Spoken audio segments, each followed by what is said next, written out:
Baik, perkenalkan nama saya Imade Agus Jana Jenuraga, NIM 2015 09 10 77 dari kelas 4C. Di sini saya akan melanjutkan tugas lanjutan dari arsitektur STI, yaitu tugas ketiga.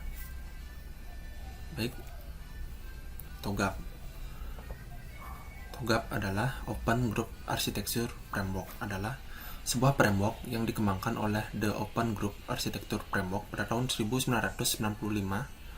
Awalnya, TOGAF digunakan oleh Departemen Pertahanan Amerika Serikat, namun pada perkembangannya, TOGAF banyak digunakan pada berbagai bidang seperti perbankan, industri, manufaktur, dan juga pendidikan. TOGAF digunakan untuk mengembangkan arsitektur enterprise di mana terdapat metode dan tools yang detail untuk mengimplementasikannya.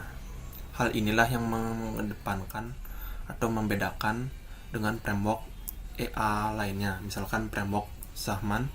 Salah satu kelebihan menggunakan framework TOGAF ini adalah karena sifatnya yang fleksibel dan bersifat open source atau sangat user friendly untuk penggunanya. TOGAF memandang arsitektur enterprise ke dalam 4 kategori, yaitu arsitektur bisnis, yaitu mendeskripsikan tentang bagaimana proses bisnis untuk mencapai suatu tujuan dari organisasi maupun perusahaan. Yang kedua adalah application architecture, merupakan pendeskripsian bagaimana suatu aplikasi tertentu didesain dan bagaimana interaksinya dengan aplikasi lainnya. Yang ketiga ada arsitektur data, adalah menggambarkan bagaimana penyimpangan, pengelolaan, dan pengakses data pada perusahaan. Yang keempat ada technical arsitektur, yaitu gambaran mengenai arsitektur hardware, software yang mendukung aplikasi dan bagaimana interaksinya. Yang kedua kita akan membahas tentang struktur TOGAF. TOGAF secara umum memiliki struktur dan komponen sebagai berikut. Yang pertama ada Architecture Development Method atau ADM, merupakan bagian utama dari TOGAF yang mendeskripsikan atau memberikan gambaran rinci mengenai bagaimana menentukan sebuah arsitektur perusahaan secara spesifik berdasarkan kebutuhan bisnisnya. Yang kedua ada arsitektur dasar atau kesinambungan perusahaan. Adalah arsitektur dasar merupakan sebuah kerangka-kerangka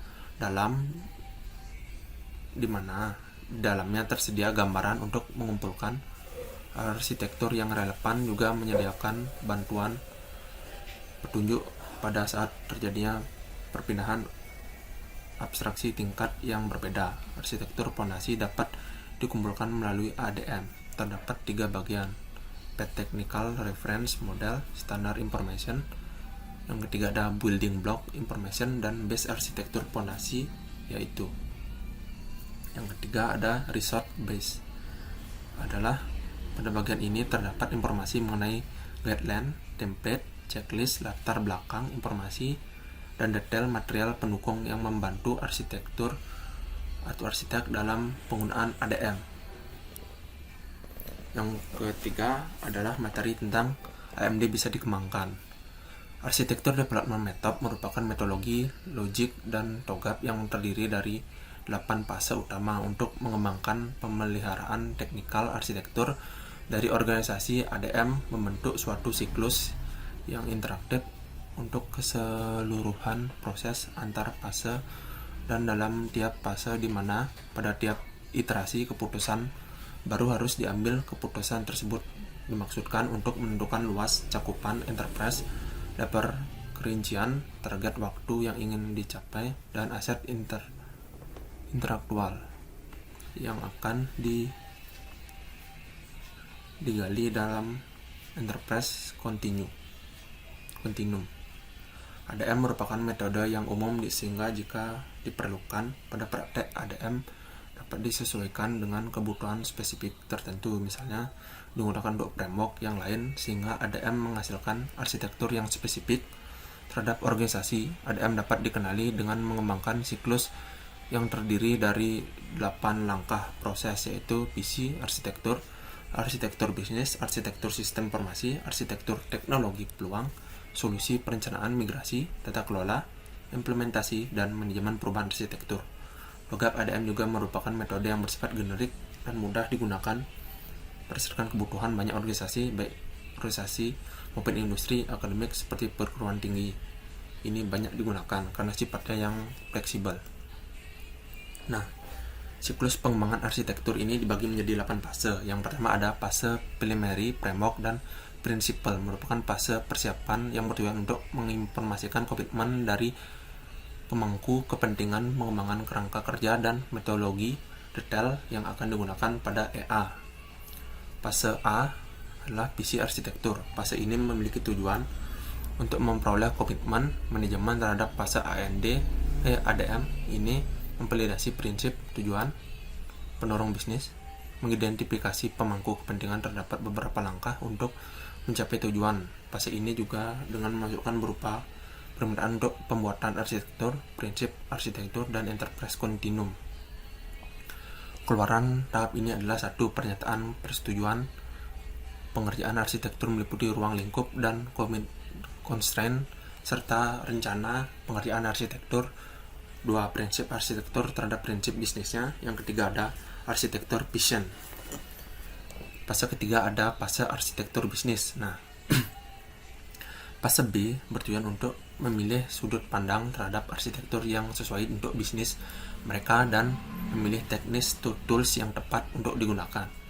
Yang kedua ada mendeskripsikan arsitektur bisnis, existing dan target pengembangannya serta menganalisis kesenjangan antara keduanya. Inputan untuk fase B berasal dari output fase A, sedangkan output adalah revisi dari output fase A ditambah dengan arsitektur bisnis yang existing dan target dengan arsitektur pengembangannya secara detail serta hasil analisis atau gap bisnis arsitektur report dan kebutuhan bisnis yang telah dikembangkan.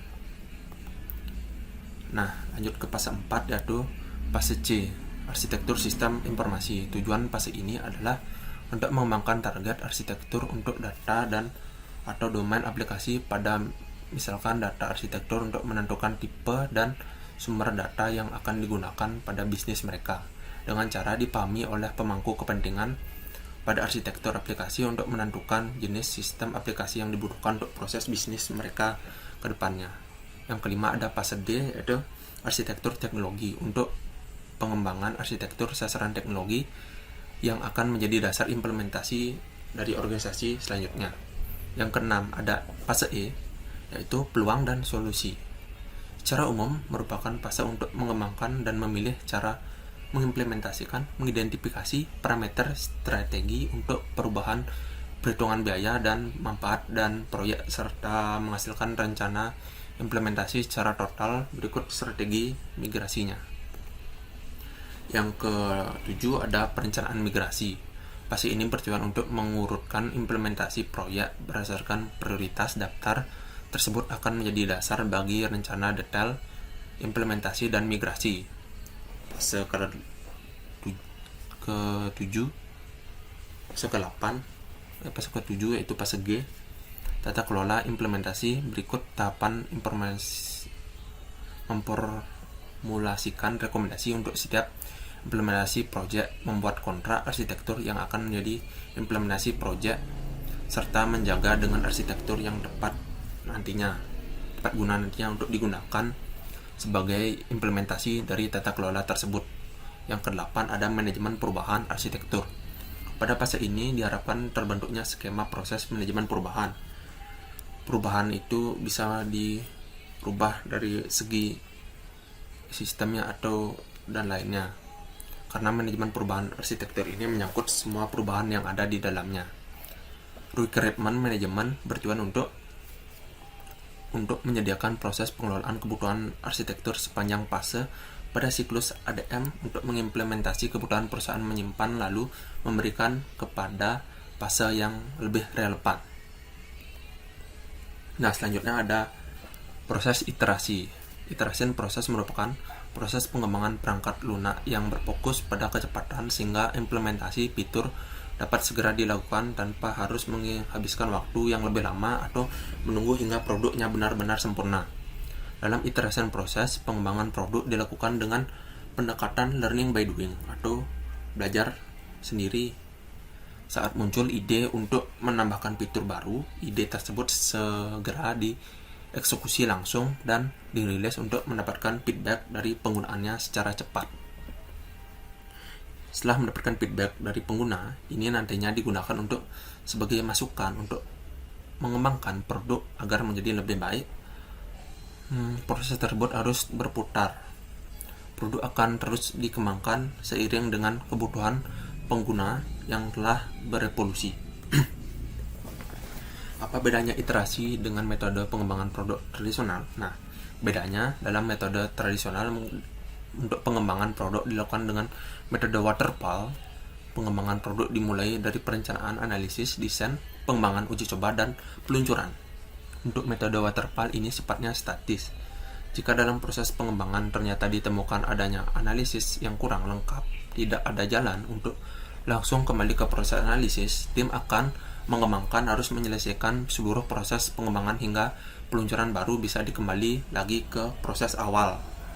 Pada proses pengembangan produk ini terlihat atau bisa terbilang banyak hal seperti ini tidak perlu terjadi jika proses pengembangan produk dilakukan dengan pengembangan metode iterasi. Metode iterasi tidak langsung mengajar produk sempurna. Produk dikembangkan mulai dari bentuk yang paling sederhana, karena dimulai dari proses yang sederhana, proses perencanaan hingga peluncuran yang lebih mudah dan lebih cepat. Jika setelah diluncurkan ditemukan ada beberapa masalah tersebut akan diperbaiki dalam proses iterasi berikutnya. Proses ini terus berlangsung hingga produk yang dikembangkan menemukan bentuk sempurna. Karena kelincahannya, inilah metode iterasi banyak diadopsi oleh perusahaan startup yang sekarang. Proses iterasi ini banyak sekali. Yang pertama, proses ini dapat digunakan untuk mengembangkan produk dengan cepat dan lincah. Proses pengembangan yang lincah membuat tim pengembangan mampu mengembangkan dan merilis proses secepat mungkin dengan resiko yang lebih rendah, biaya yang lebih murah. Di samping itu, proses ini juga sangat cocok diadopsi pada tim kecil bisa menjadi contoh sempurna bahwa pengembangan produk harus dilakukan secara berkelanjutan guna memenuhi kebutuhan pengguna yang juga akan terus berubah seiring dengan waktu.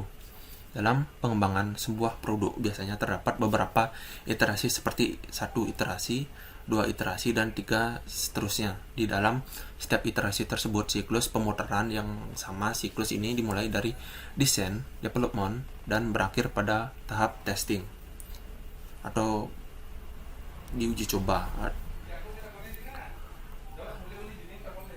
Hasil dari iterasi 1 biasanya berupa produk yang masih sederhana dan hanya berisi hal-hal paling fundamental dari sebuah produk. Produk ini pada dasarnya sudah bisa digunakan, hanya saja masih banyak kekurangan atau bug yang ditemukan pada iterasi.